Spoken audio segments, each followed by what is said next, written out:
So I didn't always make my living from music. For about the 5 years after graduating from an upstanding liberal arts university, this was my day job. I was a self-employed living statue called the 8-Foot Bride, and I love telling people I did this for a job because everybody always wants to know who are these freaks in real life. Hello.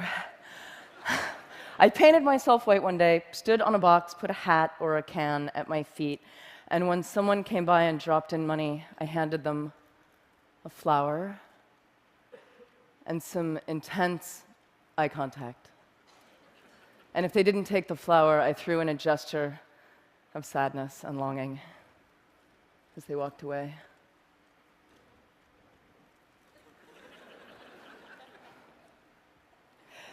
So I had the most profound encounters with people, especially lonely people who looked like they hadn't talked to anyone in weeks. And we would get this beautiful moment of prolonged eye contact being allowed in a city street, and we would sort of fall in love a little bit.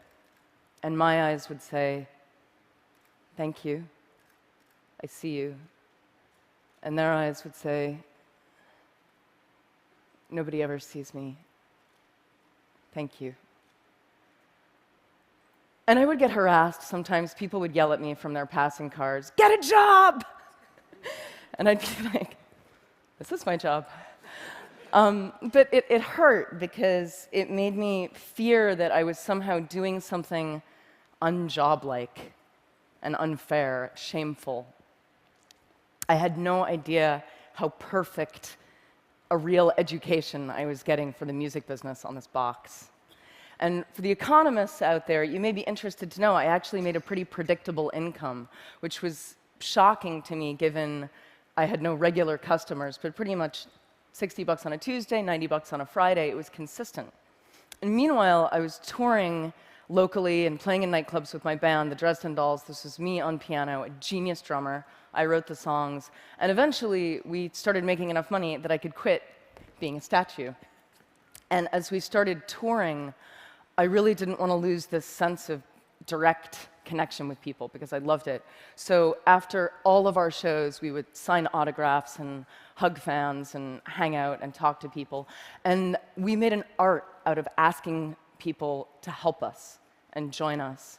And I would track down local musicians and artists, and they would set up outside of our shows, and they would pass the hat, and then they would come in and join us on stage. So we had this rotating smorgasbord of weird, random circus guests.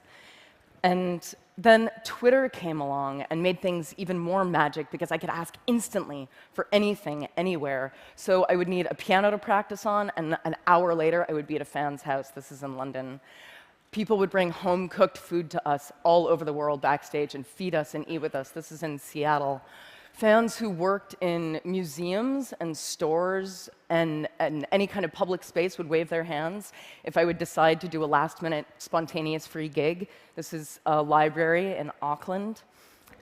On Saturday, I tweeted for this crate and hat because I did not want to schlep them from the East Coast, and they showed up care of this dude, Chris from Newport Beach, who says hello. I once tweeted, "Where in Melbourne can I buy a neti pot?" And a nurse from a hospital drove one right at that moment to the cafe I was in, and I bought her a smoothie, and we sat there talking about nursing and death. And I love this kind of random closeness, which is lucky because I do a lot of couch surfing. In mansions where everyone on my crew gets their own room, but there's no wireless, and in punk squats, everyone on the floor in one room with no toilets, but with wireless, clearly making it the better option. My crew once pulled our van up to a really poor Miami neighborhood, and we found out that our couch surfing host for the night was an 18-year-old girl still living at home, and her family were all undocumented immigrants from Honduras. And that night, her whole family took the couches, and she slept together with her mom so that we could take their beds. And I lay there thinking, these people have so little. Is this fair? And in the morning, her mom taught us how to try to make tortillas and wanted to give me a Bible.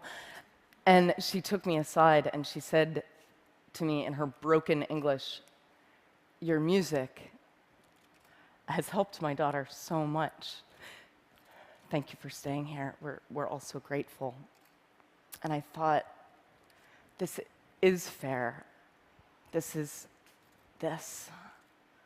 A couple months later, I was in Manhattan, and I tweeted for a crash pad, and at midnight, I'm ringing a doorbell on the Lower East Side, and it occurs to me, I've never actually done this alone.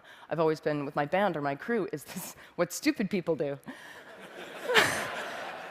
Is this how stupid people die? And before I can change my mind, the door busts open. She's an artist. He's a financial blogger for Reuters. And they're pouring me a glass of red wine and offering me a bath, and I have had thousands of nights like that and like that. So I couch surf a lot. I also crowd surf a lot. I maintain couch surfing and crowd surfing are basically the same thing. You're falling into the audience, and you're trusting each other. I once asked an opening band of mine if they wanted to go out into the crowd and pass the hat to get themselves some extra money, something that I did a lot. And as usual, the band was psyched, but there was this one guy in the band who told me he just couldn't bring himself to go out there. It felt too much like begging to stand there with the hat.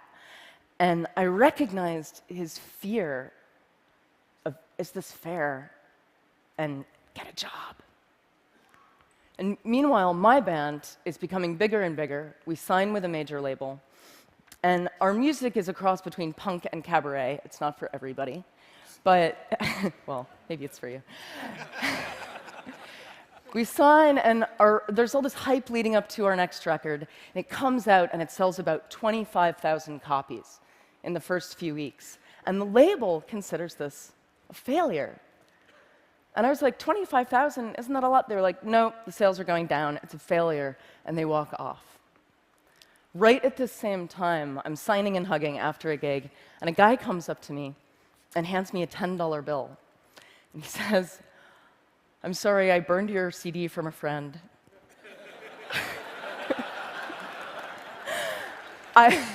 But I read your blog, I know you hate your label, I just want you to have this money. And this starts happening all the time. I become the hat after my own gigs, but I have to physically stand there and take the help from people. And unlike the guy in the opening band, I've actually had a lot of practice standing there.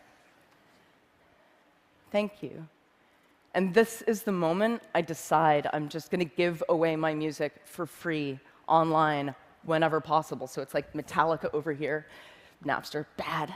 Amanda Palmer over here. And I'm going to encourage torrenting, downloading, sharing, but I'm going to ask for help because I saw it work on the street. So I fought my way off my label, and for my next project with my new band, the Grand Theft Orchestra, I turned to crowdfunding. And I fell into those thousands of connections that I'd made, and I asked my crowd to catch me.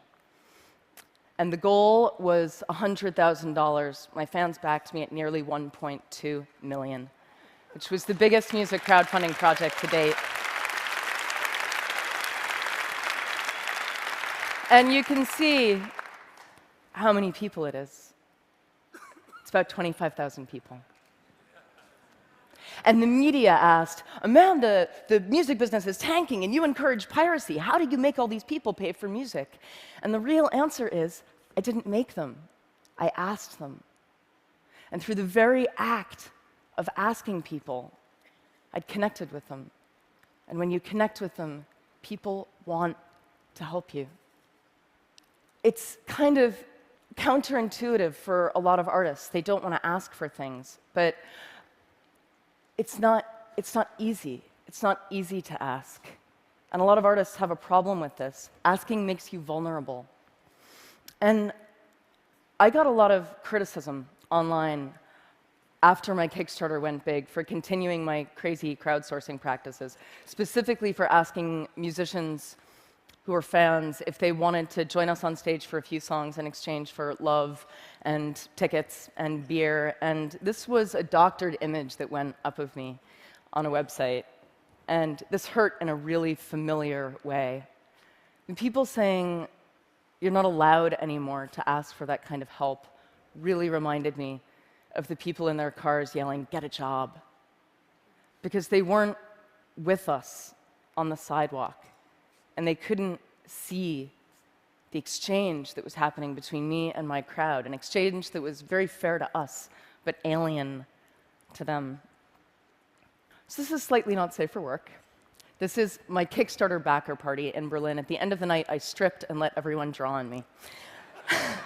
Now, let me tell you, if you want to experience the visceral feeling of trusting strangers, I recommend this, especially if those strangers are drunk German people. This was a ninja master level fan connection, because what I was really saying here was, I trust you this much. Should I? Show me. For most of human history, musicians, artists, they've been part of the community, connectors and openers, not untouchable stars. Celebrity is about a lot of people loving you from a distance, but the internet and the content that we're freely able to share on it are taking us back. It's about a few people loving you up close, and about those people being enough. So a lot of people are confused by the idea of no hard sticker price. They see it as an unpredictable risk. But the things I've done, the Kickstarter, the street, the doorbell, I don't see these things as risk. I see them as trust. Now, the online tools to make the exchange as easy and as instinctive as the street, they're getting there. But the perfect tools aren't going to help us if we can't face each other and give and receive fearlessly, but more important, to ask without shame. My music career has been spent trying to encounter people on the internet the way I could on the box. So blogging and tweeting, not just about my tour dates and my new video, but about our work and our art and our fears and our hangovers, our mistakes, and we see each other. And I think when we really see each other, we want to help each other. I think people have been obsessed with the wrong question, which is, how do we make people pay for music? What if we started asking, how do we let people pay for music? Thank you.